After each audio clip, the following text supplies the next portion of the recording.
थोड़ा अच्छा है। मैं फर्स्ट टाइम हिंदी में ट्राई कर रहा हूँ प्रीच करने के लिए। मैं हमेशा इंग्लिश में करता हूँ, बट आई ट्राई टाइम के हिसाब से मैं ट्राई करता हूँ कि मैं हिंदी में बात करूँ। अगर कुछ गड़बड़ करता हूँ या इधर उधर बोलता हूँ तो मुझे क्षमा करेगा। आमीन। फर्स्ट ऑफ ऑल मैं आपको ग्रीटिंग्स लाता हूँ मेरे चर्च जो गोवा से है, न्यू क्रिएशन चर्च, हमारा ईजी चर्च है, वहाँ से मैं आपको ग्रीटिंग्स लाता हूँ। कई साल से परमेश्वर मुझे इस्तेमाल कर रहा है, बड़ी छोटी उम्र से, एज ऑफ लगभग मैं 15 साल का था तब से परमेश्वर मुझे इस्तेमाल कर रहा है। एंड आज जैसे मैं पास्टर को बोला, मैं इसलिए नहीं बोला पास्टर मैं नहीं आ रहा हूँ क्योंकि वो मुझे मालूम है कुछ तो वो शेड्यूल हिला देगा। मुझे सिर्फ आना था, चर्च में सिर्फ अटेंड करना था। पास्टर को मैं काफ़ी साल से फॉलो करता हूँ, जानता हूँ, और पास्टर जी के जो मेंटर है हरिराव, और वो यंग पास्टर जो है, तो हम इंटरकनेक्टेड है, और उसके वचन से भी मैं बहुत ब्लेस्ड हो गया हूँ। एंड मैं आपको कहना था, you are blessed with an amazing pastor. सचमुच में उसकी बड़ाई नहीं कर रहा हूँ उसके, क्योंकि मुझे यहाँ पे खड़ा है इसलिए। मैं जानता हूँ कई सालों से परमेश्वर उसके द्वारा बहुत सारे मुझसे कभी कभी 12 बजे फ़ोन करते, सौरभ आपसे बात करना है, परमेश्वर उसको कुछ दिखाता है। और सचमुच में वो जो बोलता है वही सिचुएशन में मैं रहता हूँ। कई बार पास्टर ने अचानक मुझे कॉल किया, उसको कुछ कहना है, लेकिन वही जो मेरे अंदर दिल में हृदय में चल रहा था वही उसने कहा है। इसलिए मैं कहता हूँ कि ये सचमुच में आपके लिए बहुत ब्लेस्ड पास्टर है। आमीन। मैं रात को सोच, मुझे मालूम है पास्टर बोल रहा अगर नहीं बताएंगे तो मैं अनाउंस कर दूंगा कि आप कुछ बताओ, प्रीचिंग करूँ। मैं नहीं तैयार था, लेकिन सचमुच में मेरे हृदय में आज मैं कुछ प्रिपेयर करके नहीं आया हूँ। मैं बस परमेश्वर से प्रेयर किया कि प्रभु मैं आपकी आवाज़ बनना चाहता हूँ। I just want to be a messenger. मैं आप मेरे अंदर से आप बोलिए, मैं अपना स्टोरी, मैं अपने लाइफ का स्टोरी बताऊँगा, उसी में शायद आपको परमेश्वर छू ले। मैं एक बहुत छोटे से गांव से आता हूं जो जहां कर्नाटक का जो कहलाता है, शायद इससे इनसिग्निफिकेंट विलेज, शायद आप गूगल पे भी नहीं मिलेगा ऐसा, अभी तो मिल जाएगा, लेकिन वो टाइम पे एक छोटा सा गांव है जहां पर जहां से मैं आता हूं।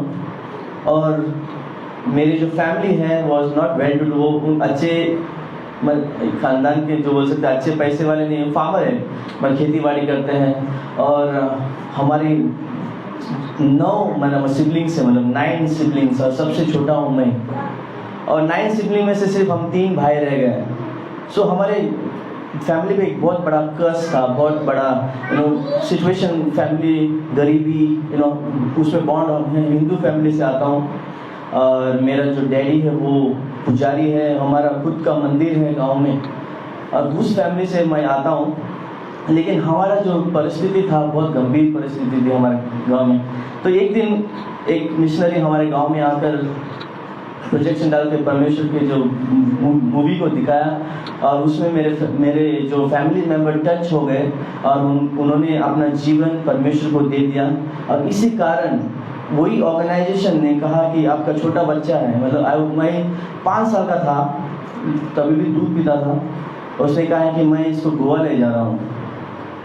और मेरी मम्मी इतना हार्ट, मतलब मैं इतना करीब हो, कैसा गोवा उनके लिए तो बाहर देश जैसे, आउट ऑफ कंट्री, इतना मेरा बेटा को लेके जाएंगे, वो लोग उधर ये करेंगे, डर कर वो मुझे नहीं दे रही थी। लेकिन उसके अंदर एक कन्विक्शन आया, शायद इतने बहुत सिचुएशन से हमारा फैमिली सिबलिंग्स मर गए हैं, मैं मेरे बेटे को खोना नहीं चाहता, इसलिए वो पास्टर को सौंप दिया हूँ। वो कह कि आप लेके जाओ उसको गोवा। 1997 में मैं गोवा में आया, और मैं जहाँ पर पढ़ता था वो एक ऑर्फनेज था, ऑर्फनेज जहाँ पर जिसका माता पिता नहीं है वो था। भले मेरे माता पिता थे लेकिन वो एफर्ट नहीं कर सकते थे, तो उन्होंने मुझे दे दिया उनके हाथ में। और जब मैं हॉस्टल में गया, बोर्डिंग में गया, जब मैं छोटा था, तब से मेरे पेरेंट्स से मैं बहुत दूर हो गया। मतलब जो बचपना मैं चाहता था वो मुझे नहीं मिला, जो प्यार मैं चाहता था वो मुझे नहीं मिला। मैं हमेशा मेरे मम्मी डैडी को पूछता था कि क्यों मुझे यहाँ पे डाला है।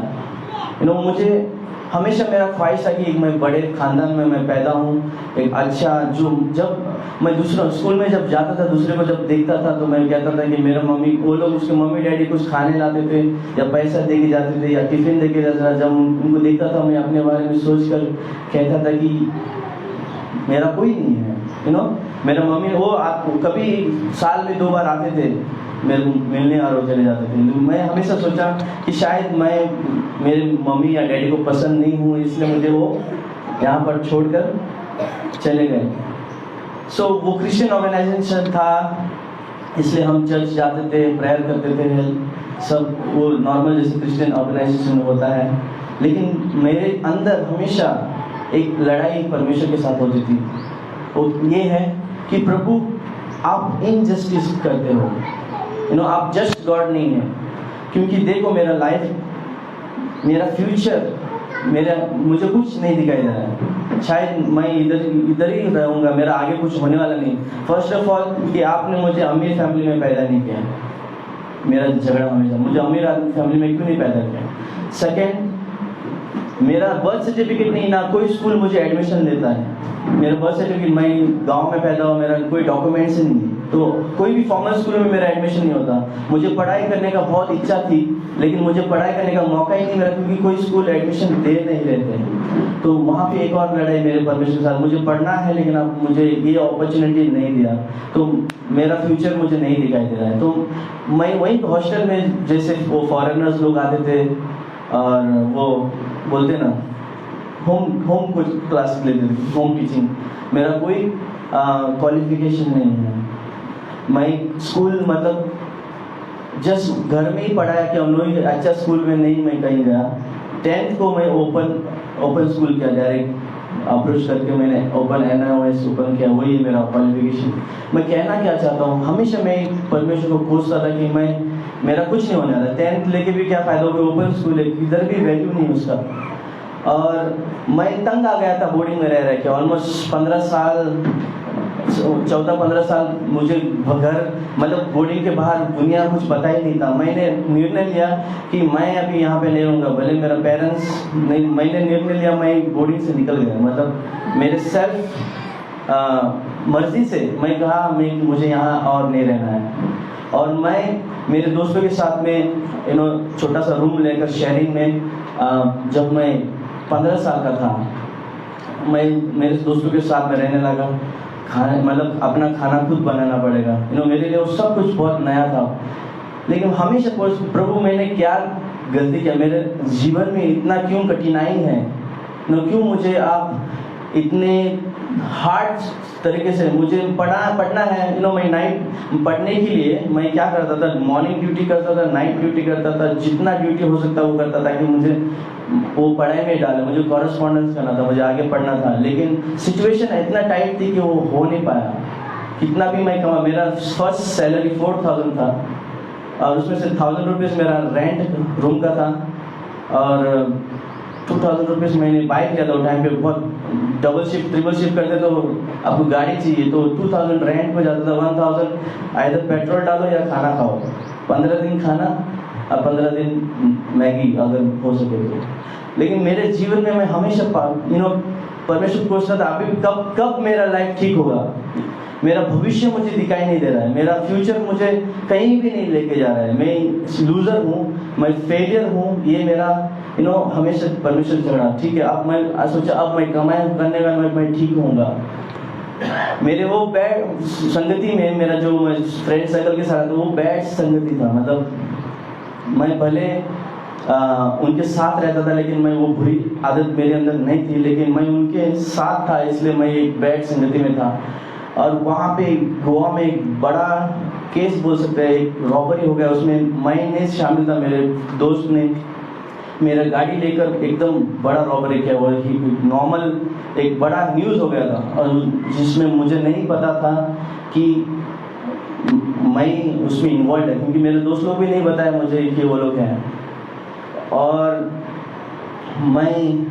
मुझे रिमांड में लेके गया, पुलिस आके पकड़ के लेके गया। मुझे समझ में नहीं आ रहा था कि क्या हो रहा है, क्योंकि मुझे कोई आइडिया नहीं थी कि क्या होने वाला है। मुझे सिर्फ वो लोग कॉप्स जो पुलिस लोग आए और लेकर गए, और मैं इस ओनली क्वेश्चन मार्क में मुझे पता ही नहीं क्या हो रहा है। और रिमांड ने एक नाइट को मुझे अंदर ही रखा, और उस दिन मैं बहुत फूट कर रोया। मैं बोला, प्रभु अब मैं सोचा अभी ठीक होएगा, आपने मुझे कहाँ पर लाया। परमेश्वर पे मेरा भरोसा तो पहले से नहीं था, लेकिन उस नाइट को मेरा एक जंग परमेश्वर के साथ था। वो यही था, क्या परमेश्वर आप मुझे नहीं देखते? मेरे अंदर क्या बैड हैबिट्स हैं। मैं ना दारू पीता हूँ, ना सिगरेट पीता हूँ, ना कुछ नहीं करता। मैं अपनी लाइफ को कितना स्ट्रगल करके मैं आगे आ रहा हूँ, मुझे पता नहीं कि मैं ये सिचुएशन में क्यों आया। मैं एक सवाल परमेश्वर से कहा, वो सवाल आज मैं आपको कह रहा हूँ। वही कहता है, अगर आप सचमुच परमेश्वर है तो मुझे यहाँ से बाहर निकालो। अगर आप सचमुच परमेश्वर है, अगर आप जीवित है, अगर आप सच्चा है, मैं निर्दोष हूँ, मुझे यहाँ से बाहर निकालो। क्योंकि वो बहुत बड़ा केस था, और मुझे मालूम नहीं है नेक्स्ट दिन शायद मुझे कोर्ट में पेश करने वाले थे। और मैं बहुत रो रहा था उस स्टेशन में, और मैं बोल रहा था कि प्रभु अगर आप सचमुच में मसीह और सच खुदा है, मुझे यहाँ से निकालो। ये प्रेयर करके मैं सो गया। और जब सुबह में मैं उठा, मुझे 2 कॉप्स लोग आए साथ में ऐसा लेके। मैं सोचा मुझे अभी कहीं और शिफ्ट कर रहे हैं या कोर्ट में लेके जा रहे हैं। वहाँ पर उन्होंने डायरी दिखाया, उसने बोला यहाँ पे साइन करो और चले जाओ। और मेरे सामने मेरे दोस्तों को वो लोग लेके आ रहे थे। वो लोग कहते कि आप निर्दोष हैं, ये लोग हैं, और उनको लेके आया। मुझे समझ में नहीं आया। वहाँ पे एक पुलिस ऑफिसर ने कहा, ये जो संगति है, ये जो एरिया में अगली बार आप दिखाई नहीं देना चाहिए, यहाँ से निकल जाओ। और मेरा वहाँ गोवा में कोई नहीं था। मेरे गाँव कर्नाटक है, तो मैं कहाँ जाऊँ? मैं इनके साथ रहता था और मुझे नहीं मालूम था कहाँ जाना है। और मैं अपने भाई था, उसके साथ मैं सोचा 2 दिन रहूँगा जब तक मैं दूसरा काम नहीं देखता हूँ। मैं भाई को फ़ोन किया तो मेरा भाई बोला ठीक है आ जाओ। लेकिन मेरा भाभी जो है मुझे मेरा कपड़ा धोने को भी प्रॉब्लम, मुझे कंफर्टेबल नहीं लग रहा था, क्योंकि वो लोग ने मुझे नहीं अपनाया। और कभी मैं बोला सिर्फ 2 दिन के लिए, 1 हफ्ता हो गया। मेरे भाई को बोलती कब जाएगा, 1 तो 2 दिन बोला था। लेकिन मैं प्रेयर कर रहा था कि प्रभु सच, मुझे ये हो गया, रियलाइज हो गया कि प्रभु जिंदा है, क्योंकि उसने मुझे बाहर निकाला है। मुझे लगा कि अब मेरा लाइफ ठीक हो जाएगा। लेकिन मैं एक जॉब ट्राई किया। मैं बोलता हूँ कि मैं थोड़ा सा एक आर्किटेक्ट के नीचे काम किया हूँ, और उसने मुझे सिखाया। मैं इंटीरियर डिज़ाइनर करता हूँ, तो मैं थोड़ा नॉलेज के साथ मैं गया एक व्यक्ति के पास काम के लिए। उसने मुझे काम पे रखा, वो भी 3000 सैलरी में। सो डाउन हो रहा है, अप से डाउन। और उसने बोला मैं एक रूम देता हूँ, ये रूम है, ये रहो यहाँ पे, तुम करो, खाओ और काम करो। मैं सोचा अभी मेरा लाइफ ठीक हो जाएगा, क्योंकि अभी मैं सब चीज़ से बाहर निकल गया हूँ। लेकिन वहाँ पर जब मैं गया, वहाँ पे वो बॉस जो है वो पॉलिटिकल कोई तो लीडर था, वो बड़े इंसान था। हमेशा मुझे कोसता था कि तू कुछ काम करनी है। मैं कुछ प्रोजेक्ट मुझे देते थे, मैं करता था पूरा दिन रात, एक्स्ट्रा टाइम, ओवर टाइम जो भी करता था। वो बोलते थे वेस्ट ऑफ टाइम, तू कुछ काम का नहीं, कुछ प्रोडक्ट नहीं कर रहे, यूजलेस आदमी। एवरी डे अगर मैं बिना गाली उसका ऐसे घर नहीं जाता था। एवरी डे कोसता था कुछ फायदा का नहीं। मैं बोला अरे प्रभु ये कहाँ पर लाया आपने? अब मैं सोचा अभी मेरा लाइफ ठीक हो जाएगा। एक जर्नी मुझे वो लेके जा रहा था। मैंने प्रेयर किया, प्रभु ये क्या हो रहा है, मुझे ये नहीं सह पा रहा हूँ। तो मैंने उसको रेजिग्नेशन लेटर दिया कि मैं छोड़ रहा हूँ काम। लेकिन वो मेरे लिए और डेंजरस बन गया। उसने मुझे मारने आया, एकदम जोर ऐसा मारना है कि मैं ऐसा मिस किया तो वहाँ पे ग्लास का पूरा ये टूट गया। उधर तू काम छोड़कर कहीं नहीं जाएगा, गुलाम। बोलता एक तो तू दूसरे जगह पे काम करेगा तो तेरा पैर तोड़ूंगा, यहीं पे काम करना रहेगा। मैं बोला अरे मुझे छोड़ना है, लेकिन मैं निकल नहीं पा रहा हूँ। अगर आप ये सब वो मुझे यूज कर रहे थे और मुझे मैनिपुलेट कर रहे थे, वो मेरा फायदा उठा रहे थे। और उसी पीरियड ऑफ टाइम मैं बहुत तंग आ गया मेरे लाइफ से, और मैं कहा परमेश्वर बस हो गया मुझे और नहीं। एक रात मैं गया अपने रूम में, मतलब लेट हो गया था, बॉस ने बहुत गाली दिया था, मैं जाके भूखा ही सो गया। और भूखा सोने के लिए मतलब भूख लगा तो आपको नींद नहीं आता है, और मैं इतना लोनली फील कर रहा था वो दिन। रात को 4 बजे उठ गया, मुझे मालूम नहीं मैं क्यों उठ गया, लेकिन मैं सोच रहा हूँ फेसबुक पे कोई ऑनलाइन है क्या जिससे मैं बात कर सकूँ। कोई ऑनलाइन दिखा था ना, मैं ढूंढ रहा कोई है ऑनलाइन में जिससे मैं बात करूँ।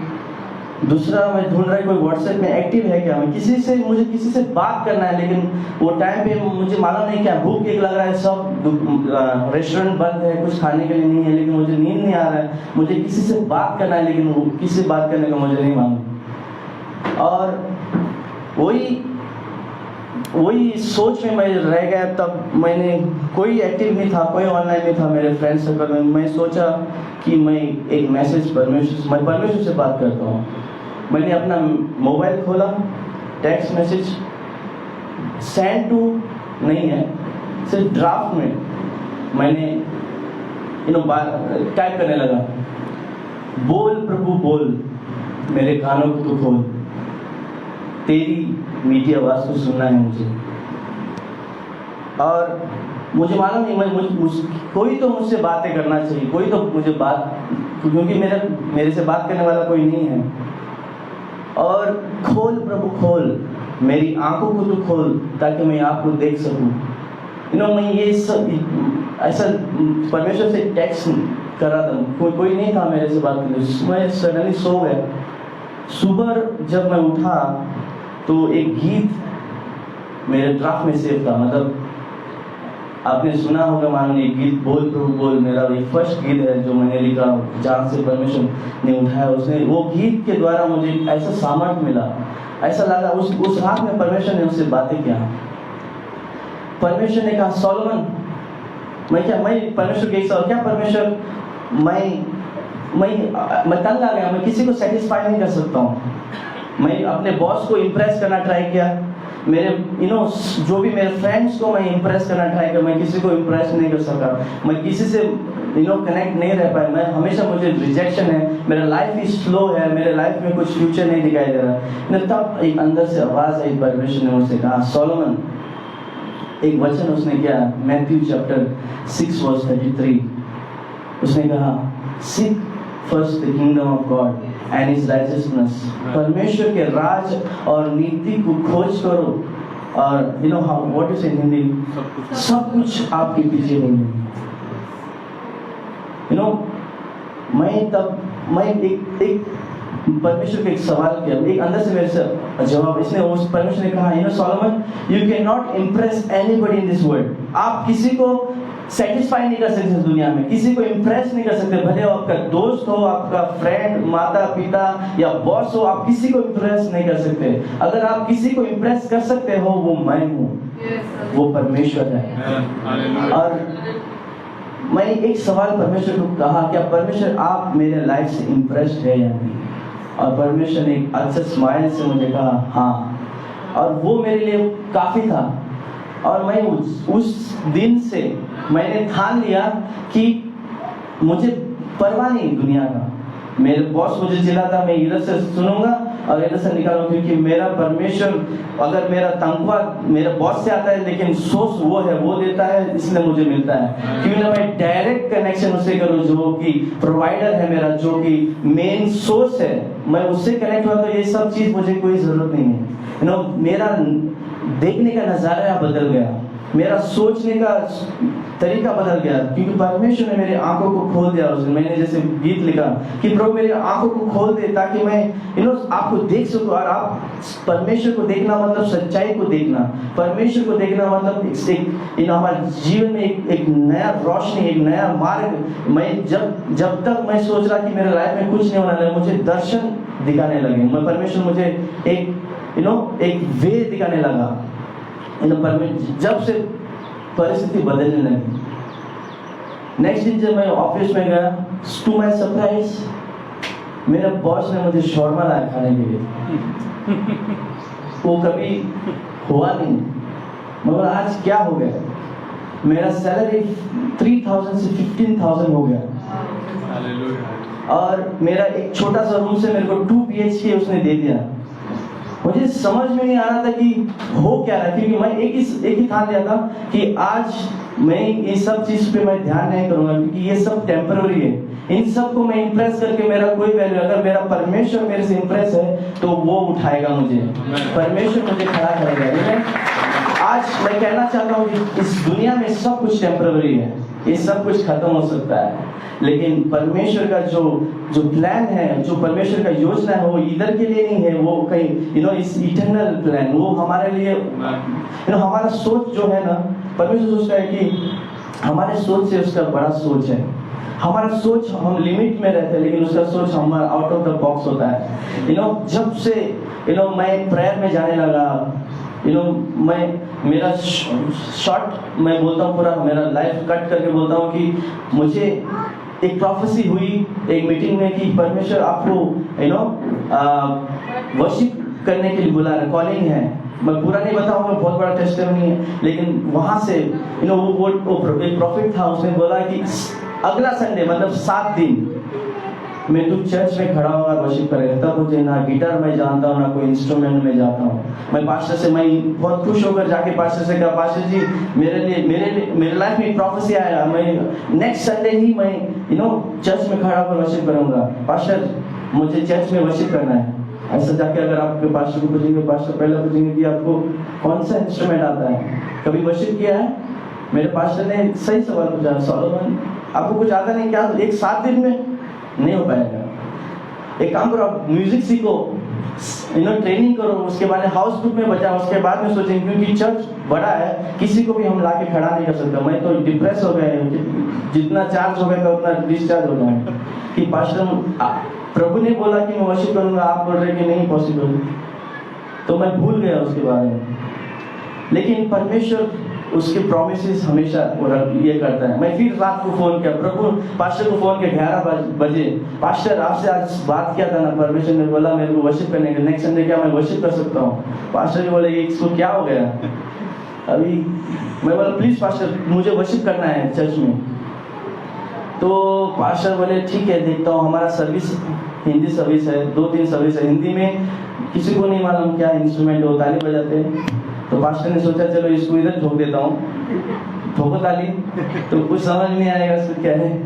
तो उसने बोला एक हिंदी पास्टर है, वो आपको कॉल करेंगे, तो वो आप हिंदी सर्विस, मैं बोला कुछ भी सर्विस चलेगा, लेकिन मुझे वर्शिप करना है। परमेश्वर ने कहा कि मुझे वर्शिप करना है 7 दिन में। मैं कहता हूँ 7 दिन मेरे लिए 7 साल जैसा लगा।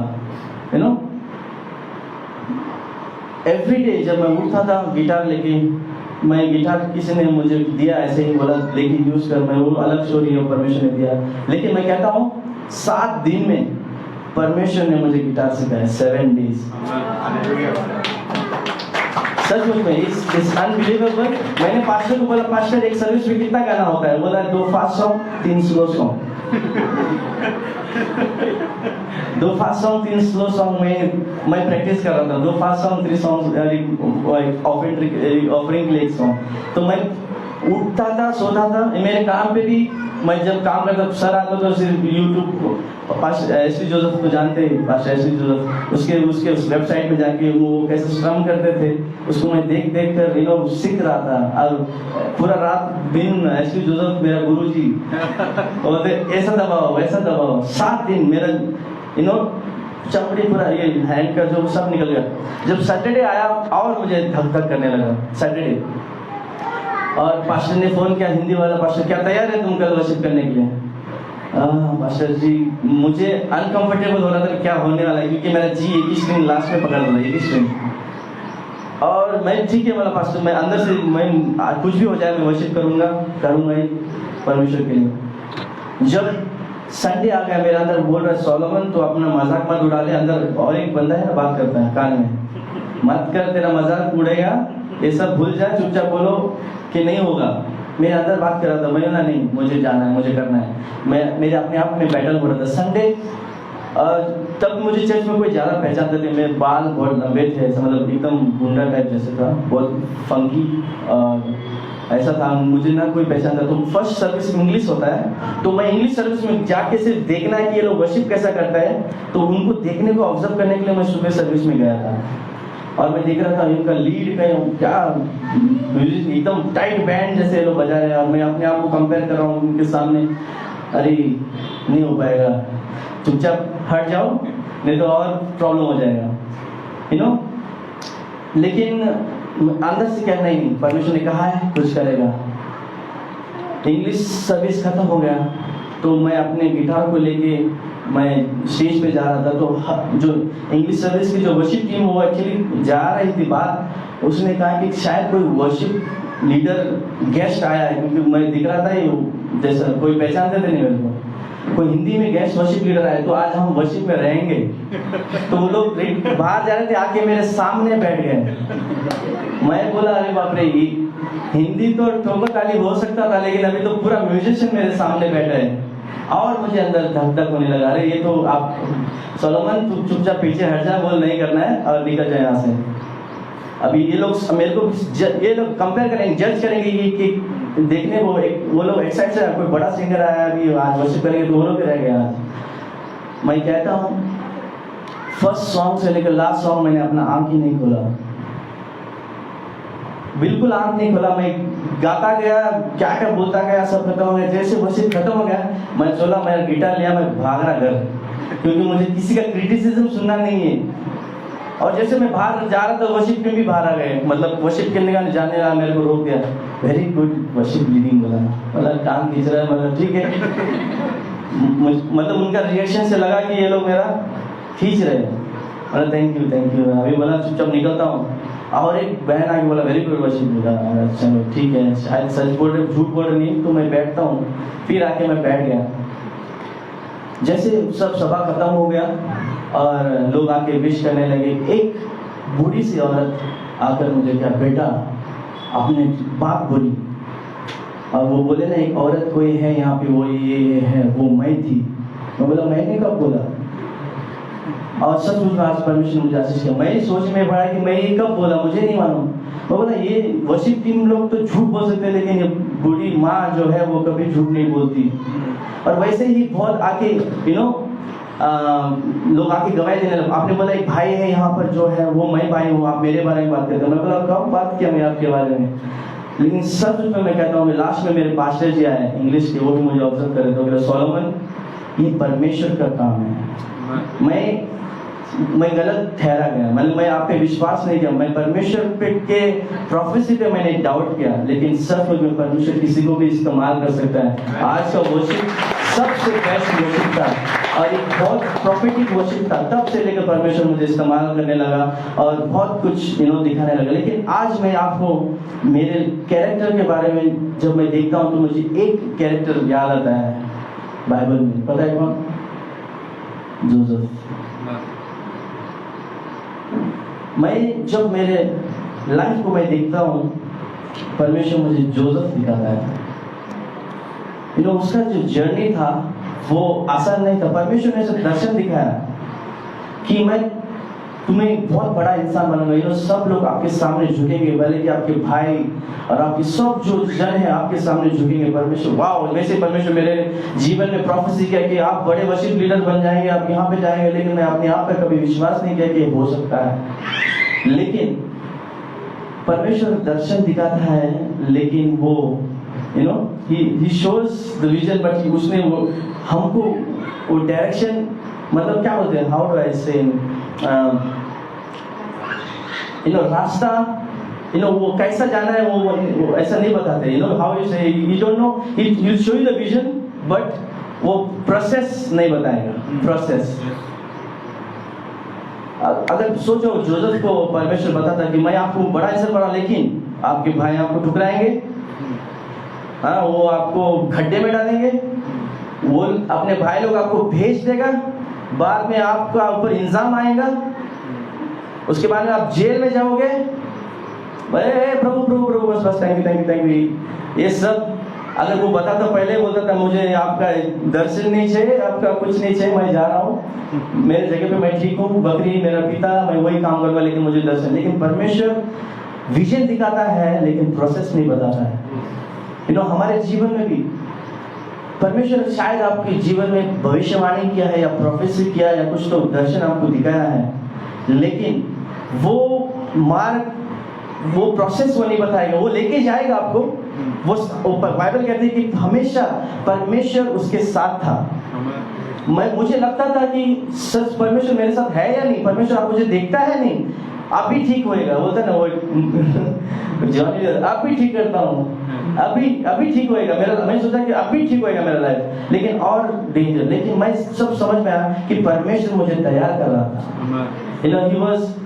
He was preparing me, परमेश्वर मुझे तैयार कर रहा था ताकि कुछ बड़ा प्लान मेरे लिए। तो मैं मुझे सोच रहा था कि मेरा जो प्लान है वो छोटा है। मैं आपको कहता हूँ, I am architect by default, मतलब मेरा खुद का इंटीरियर डिजाइनिंग कंपनी है गोवा में। मैं ना क्वालिफिकेशन किया हूँ, और मजे की बात जो है, जिस कंपनी में मैं काम कर रहा था, मैं उस कंपनी का ओनर बन गया हूँ। जो बॉस मुझे कोच था, उसने अपना पूरा एम्पायर मेरे हाथ में थमा कर वो चला गया अब्रॉड। जो जगह मेरे लिए कर्स था, परमेश्वर ने उसको ब्लेसिंग में बदल दिया। आमीन। आज शायद मुझे बाहर निकलना था उसमें, लेकिन परमेश्वर मुझे उसमें से बाहर निकलने नहीं दिया, उसमें और उठा, उसने और कोशा। अगर शायद मुझे वो कोसते थे नहीं तो मेरे अंदर से गीत नहीं आता था। मैं रियलाइज नहीं करता कि परमेश्वर है। ही वाज प्रिपेयरिंग, परमेश्वर बोलते गोल्ड को जितना जलाएंगे, आग डालेंगे, जितना मारेंगे उतना उसका शाइन आता है। आप बोलते हैं सोलोमन बड़ा वर्शिप लीडर भाई, वो बड़ा, लेकिन प्रोसेस किसको पता नहीं, कितने मुश्किल हार्डशिप से हम गुजरे, कितने डिफिकल्टी से हम निकले हैं, कितने मतलब क्या बोलते हैं, बहुत नीचे हमेशा आग लगता है। It's not very easy, there is fire, और जब तक आग नहीं लगे तो खाना कैसा पकेगा। There is a fire that is burning. परमेश्वर हमको सिखा रहा है, एक योजना, उसको प्लान के करीब वो लेके जा रहा है। सो परमेश्वर हमारे जीवन में वो ऐसा काम करता है। शायद आज हमारे जीवन में मैं कहता हूँ कि मेरे लाइफ में मैं 3 सवाल में अपने आप किया कि मैं कौन हूँ। मैं हमेशा यार मैं कौन हूँ, मैं क्यों यहाँ पर पैदा हूँ, मुझे यहाँ पर नहीं रहना था। मुझे नहीं मालूम क्या है। मेरा दूसरा सवाल था कि मैं कहाँ से हूँ, मैं मतलब भले मैं गांव का, मुझे मेरा डेस्टिनी मुझे नहीं दिखाई दे रहा था, मेरा आइडेंटिटी मुझे नहीं मालूम था कि मैं कहाँ जाना हूँ, क्या करने वाला, कौन हूँ, और मैं किसको इम्प्रेस कर रहा हूँ, whom I am pleasing, और मेरे लाइफ का पर्पस क्या है। ये 3 चीज परमेश्वर मुझे बाद में उसका उत्तर दिया।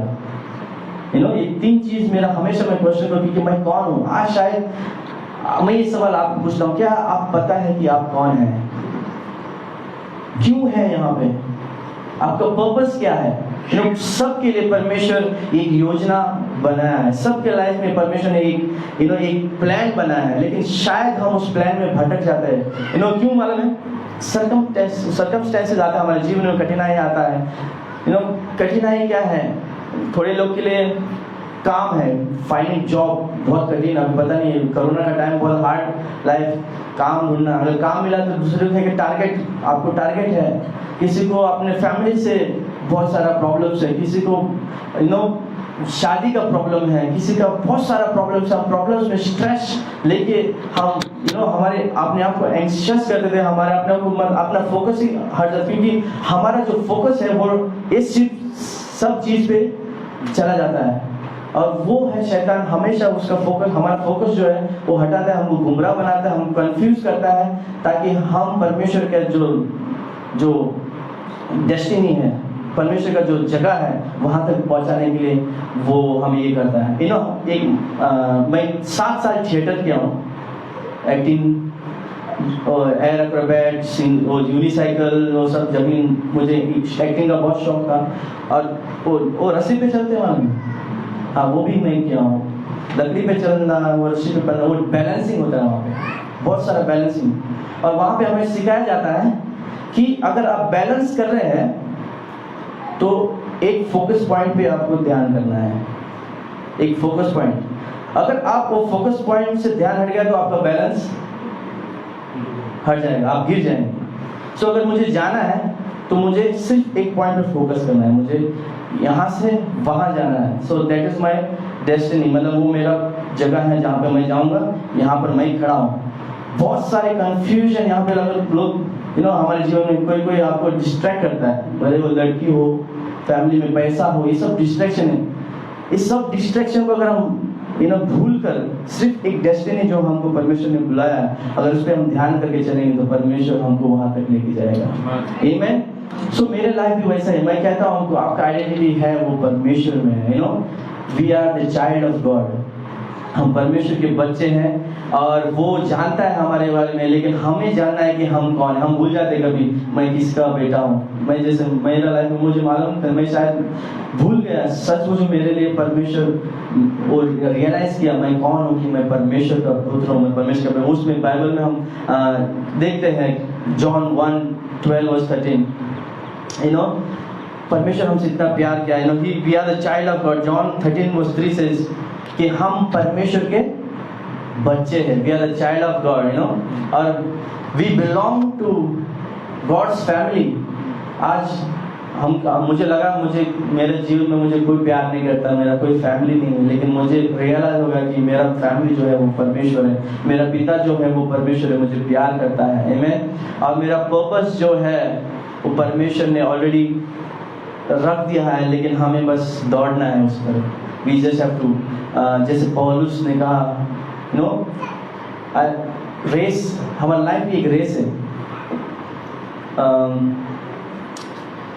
परमेश्वर ने एक डेस्टिनी हमें दिया है, हमारा लाइफ रेस है, हमको दौड़ना है, जितना हो सकता है हमको दौड़ना है, हमको डिस्ट्रैक्ट नहीं होना है। हमारे जीवन में आपको इंकरेज करता हूँ कलीसिया कि आपके जीवन में परमेश्वर ने योजना रखा है हर एक इसमें। आप भाई आप गीत नहीं गा सकते, मैं आप जैसा नहीं बन सकता, आप मेरे जैसा नहीं बनता। सबके लिए परमेश्वर अलग अलग टैलेंट्स अलग अलग ये नहीं दिया है, लेकिन हमें जानना है कि परमेश्वर का योजना हमारे लिए क्या है और हमें उस पर फोकस होकर हमें जाना है। इसलिए और जब हम अवेलेबल होते हैं परमेश्वर के लिए, हम कहते हैं कि प्रभु आज से seek first the kingdom of God, मेरा और कुछ नहीं। मैं जब परमेश्वर को राज के लिए खोजने लगा, सब कुछ मेरे पीछे हो गया, भले वो पैसा हो, रूम हो, घर हो, सब कुछ नाम हो, वो मेरे कमाई से या मेरे थॉट से नहीं। जब मैं एक ही रीजन है, सीक्रेट बोलते हैं, एक की मेरे लाइफ का एक पंच लाइन, मतलब सीक फर्स्ट द किंगडम, परमेश्वर का राज। बस focus on the kingdom, don't focus on the materialism. सब लोकल चीज पे, टेम्पररी चीज पे मत फोकस करो जो कि वेस्ट हो जाएगा, जब खत्म हो जाएगा। Focus on eternal, that is God, क्योंकि हमारा डेस्टिनेशन वो है, हमारा कॉलिंग वहाँ है। हमारा we belong there, we don't belong here. हम लोगों को इम्प्रेस नहीं कर सकते, हम अपने फैमिली को इम्प्रेस नहीं कर सकते, पास्टर को इम्प्रेस नहीं कर सकते। हमको बस एक इंसान, एक ही खुदा को इम्प्रेस करना है, वो परमेश्वर है। वो ही अगर आप उसको इम्प्रेस करते हैं तो वो आपको उठाता है। आमीन। Just impress God, he is going to lift you up. ये मेरी छोटी गवाही है मेरे लाइफ में, और मैं आपको उत्साहित करता हूँ कि परमेश्वर आपको आशीषित करे। Just focus on the calling of God, भूल जाए सारे परिस्थिति को, आपके जो भी है फिलहाल में सब हो जाए, और परमेश्वर के जैसे शांत रहे बोट में। तूफान था तभी सब परमेश्वर आराम से सोया है, वो भी इंसान ही था। क्या सीक्रेट है? That is sleeping because he knows he was the son of the almighty God. वो पिता परमेश्वर का पुत्र था, तो उसको जानता है कि मैं किसका बेटा हूँ, वो इसलिए शांत था। अगर आप जानते हैं कि आप किसके बेटी या बेटा है तो आप शांत रहेंगे, because we have the power. Amen. God bless you. Thank you so much for having me, and I'm so blessed. मैं बहुत खुश हूँ आज आपके बीच में मैं आया और अपना टेस्टिमनी शेयर किया। मैं विश्वास करता हूँ कि आप ब्लेस्ड हो गए। So God bless you. Thank you, Pastor.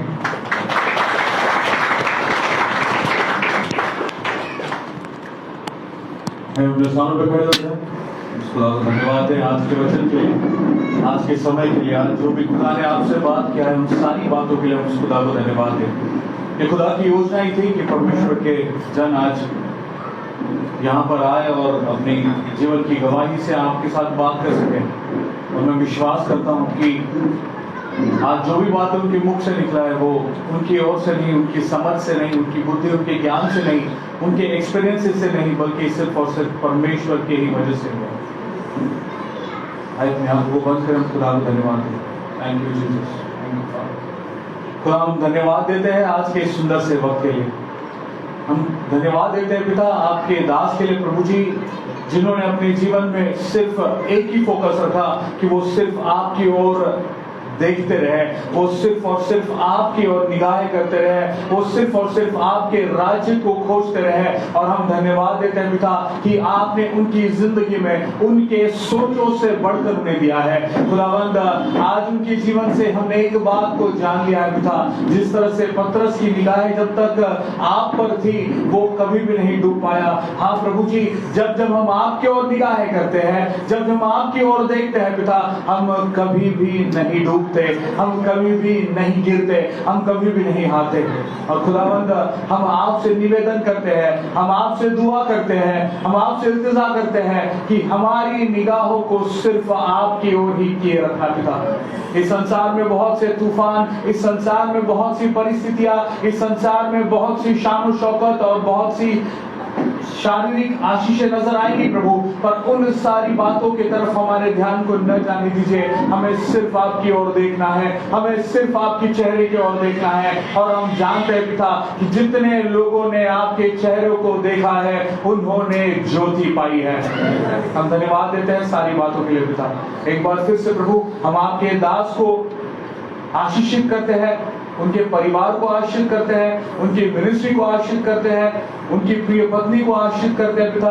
खुदावंद विशेष तौर पे प्रभु हम इस समय में आपकी उपस्थिति को उनके संग मांग लेते हैं प्रभु। जब आने वाले 10 दिनों में प्रभु जब ड्यू डेट दिया गया है खुदावंद, हम जानते हैं एक ऐसे बच्चे को प्रभु आप इस पृथ्वी पर ला रहे हैं जो आपकी सेवकाई को करेगा, जो आपकी महिमा करेगा, जो आपकी बढ़ाई को करेगा।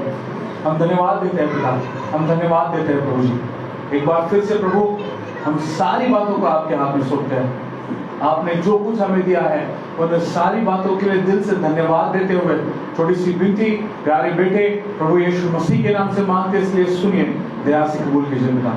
हमें आशीष सुनिए। और प्रभु यीशु मसीह का अनुग्रह, परमेश्वर का प्रेम और पवित्र आत्मा की सहभागिता जब तक प्रभु यीशु मसीह का दूसरा आगमन न हो जाए हम सबों के साथ सदैव बना रहे। आमीन, आमीन।